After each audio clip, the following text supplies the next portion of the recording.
Hi friends, welcome back to our channel. ஒரு customer வந்து இந்த சில்க் சாரியை கொடுத்து ப்ளவுஸ் ஸ்டிச் பண்ண கொடுத்துருந்தாங்க. சாரீ வந்து நல்ல திக்கு ரோஸ் கலரில் இருந்துச்சு. அதோட முந்தானை பார்த்தோன்னா லைட் பிங்க்கில் இருந்துச்சு. சாரீ நல்லா அழகாக இருந்துச்சு. அதே மாதிரி ப்ளவுஸ் துணியும் நல்ல லைட் பிங்க்கில் இருந்துச்சு. நம்ம வந்து ப்ளவுஸ் வந்து ஸ்டிச் பண்ணியாச்சு. இந்த ப்ளவுஸ் ஸ்டிச் பண்ணுறதுக்காக கஸ்டமர் வந்து ஒரு அளவு ப்ளவுஸ் கொடுத்தாங்க. இதுதான் அந்த ப்ளவுஸு. இப்போ நான் எதுக்காக இந்த வீடியோ போட்டேன்னா, நீங்களும் இந்த வீடியோவை பார்த்து தெரிஞ்சுக்கணும் அப்படிங்கிறதுக்காக தான். இப்போ அளவு ப்ளவுஸை பார்க்கும்போது ஆம் ஹோல் ரெண்டும் ஒன்றா இருக்குது. ஆனால் கீழே பார்க்கும்போது எப்படி முன்னும் பின்னமாக இருக்குதுன்னு பாருங்கள். இந்த மாதிரி 2 இன்ச்சு கிட்டே டிஃப்ரென்ஸ் இருக்குது. ஆனால் மேலே பார்க்கும்போது நெக்லலாம் டிசைன் நல்லா அழகாக கொடுத்துருக்காங்க. ஷோல்டர்லாம் ஒன்றா இருக்குது. கீழே பார்த்தோம்னா முன்னும் பின்னமாக இருக்குது 2 இன்ச்சு கிட்ட. இந்த ப்ளவுஸை பார்க்கும் போதே தெரியுது யாரோ புதுசாக கற்றுக்கிட்டவங்க, தைக்க தெரியாதவங்க இந்த ப்ளவுஸை வந்து ஸ்டிச் பண்ணியிருக்காங்க. இப்போ ப்ளவுஸில் வந்து டிசைன் ஸ்டிச் பண்ணுறது ஈஸியான மெத்தட் தான். ஆனால் ஃபினிஷிங் வந்து கரெக்டாக கொண்டு வரணும். இப்போ டிசைனே இல்லாமல் ப்ளைனாக ஸ்டிச் பண்ணால் கூட அதோடய ஃபினிஷிங் வந்து நமக்கு கரெக்டாக இருக்கணும். இதில் வந்து நெக்கில் லைட்டாக டிசைன் பண்ணியிருக்காங்க. அதேமாரி லேஸ் ஒர்க்லாம் பண்ணியிருக்காங்க. பேக் சைடில் பேட்ச் ஒர்க் மாதிரி கொடுத்துருக்காங்க. ஆனால் அதோட ஃபிட்டிங் வந்து கரெக்டாக வரல. இப்போ வந்து ப்ளவுஸை ஸ்டிச் பண்ண கற்றுக்கிறவங்க ஃபுல்லாக கற்றுக்கிட்டு அவங்க வீட்டில் உள்ளவங்களுக்கு அவங்களுக்கெல்லாம் ட்ரை பண்ணதுக்கப்புறம் தான் வெளியில் வந்து ஸ்டிச் பண்ணி கொடுக்கணும். ஏன்னா நம்ம வந்து ஒழுங்காக ஸ்டிச் பண்ணுவோன்னு சொல்லி அவங்க அமௌண்ட்டு கொடுத்து தான் அந்த ப்ளவுஸ் வந்து கொடுக்குறாங்க.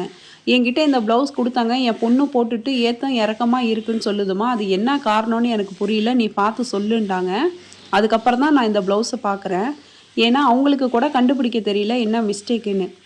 இப்போ டைலராக இருக்கீங்கன்னா உங்களை நம்பி தான் அவங்க வந்து ப்ளவுஸு கொடுக்குறாங்க. உங்களுக்கு வந்து கரெக்டாக ஸ்டிச் பண்ண தெரியும்டா தான் நீங்கள் வந்து ஸ்டிச் பண்ணுறதுக்கு வாங்கணும்.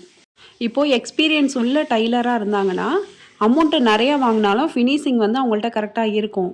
ஆனால் அமௌண்ட்டு கம்மியாக கேட்குறாங்கன்னு சொல்லிட்டு இந்த மாதிரி ஸ்டிச் பண்ண கொடுத்துட்டா அந்த ப்ளவுஸ் வந்து இப்படி ஏற்ற இறக்கமாக இருக்கும். இதுக்கப்புறம் நம்ம ஆல்ட்ரும் பண்ண முடியாது. இப்போது பிகினர்ஸாக இருந்தாங்கன்னா அவங்க ஸ்டிச் பண்ணிவிட்டு ஒரு தடவை செக் பண்ணணும், என்ன மிஸ்டேக் பண்ணியிருக்கோன்னு செக் பண்ணி அதை சரி பண்ணியாவது கொடுக்கலாம். இந்த மாதிரி ஏனோ தானோ நம்ம டிசைன் வச்சா போதும், லேஸ் வச்சா போதும், இந்த மாதிரி வந்து ஸ்டிச் பண்ணி கொடுக்கக்கூடாது. ஏன்னா நமக்கே ஒரு திருப்தி இருக்கணும். அந்த ப்ளவுஸை ஸ்டிச் பண்ணி கொடுத்தோன்னா அவங்க போட்டுட்டு ஃபிட்டிங் பிடிச்சிருந்து நெக்ஸ்ட் டைமும் நம்மள்ட்ட வந்து கொடுக்கணும்.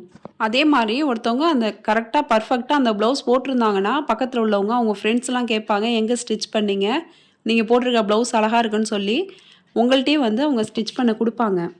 அதுக்கப்புறமா நம்ம அந்த ப்ளவுஸை வச்சியே எப்படி ஆல்ட்ரு பண்ணி அளவு எடுக்கிறான்னு சொல்லி அளவெடுத்து இந்த ப்ளவுஸ் வந்து ஸ்டிச் பண்ணியிருக்கோம்.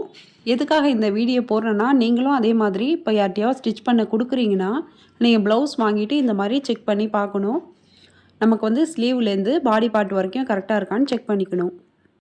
இப்போது இந்த ப்ளவுஸில் ஸ்லீவ்லேருந்து ஆம்ஹோல் வரைக்கும் ஒரே அளவாக இருக்குது. இப்போது கரெக்டாக அந்த ஆம்ஹோல்லேருந்து கீழே அந்த லென்த்து வரைக்கும் பார்க்கணும். இப்போ வந்து நமக்கு கரெக்டாக இருக்குது. இந்த மாதிரி நீங்கள் யார்ட்டையாவது ஸ்டிச் பண்ண கொடுத்தீங்கன்னா வாங்கிட்டு இந்த மாதிரி செக் பண்ணி பாருங்கள். அதே மாதிரி நம்ம ஒரு ப்ளவுஸ்க்கு அளவு ப்ளவுஸ் கொடுக்குறோம்னா அந்த அளவு ப்ளவுஸில் வந்து நமக்கு ஃபிட்டிங் கரெக்டாக இருக்கணும். அந்த மாதிரி அளவு ப்ளவுஸை தான் நம்ம ஸ்டிச் பண்ணவும் கொடுக்கணும். எனக்கு இந்த அளவு ப்ளவுஸை பார்த்தேக்கி இந்த மாதிரி உங்ககிட்ட ஷேர் பண்ணும் அப்படின்னு தோணுச்சு. 28 இன்ச்சு சைஸ் ப்ளவுஸ்லேருந்து 42 சைஸ் ப்ளவுஸ் வரைக்கும் எப்படி கட் பண்ணி ஸ்டிச் பண்ணுறது அப்படிங்கிற வீடியோ நம்ம சேனலில் இருக்குது. உங்களுக்கு வேணும்னா செக் பண்ணி பாருங்கள். இந்த வீடியோ உங்களுக்கு யூஸ்ஃபுல்லாக இருந்துச்சுன்னா லைக் பண்ணுங்கள், ஷேர் பண்ணுங்கள், கமெண்ட் பண்ணுங்கள். மறக்காமல் சிபி சாய்ரா சேனலை சப்ஸ்கிரைப் பண்ணிவிட்டு பக்கத்தில் உள்ள பெல் ஐக்கனை கிளிக் பண்ணிவிடுங்க.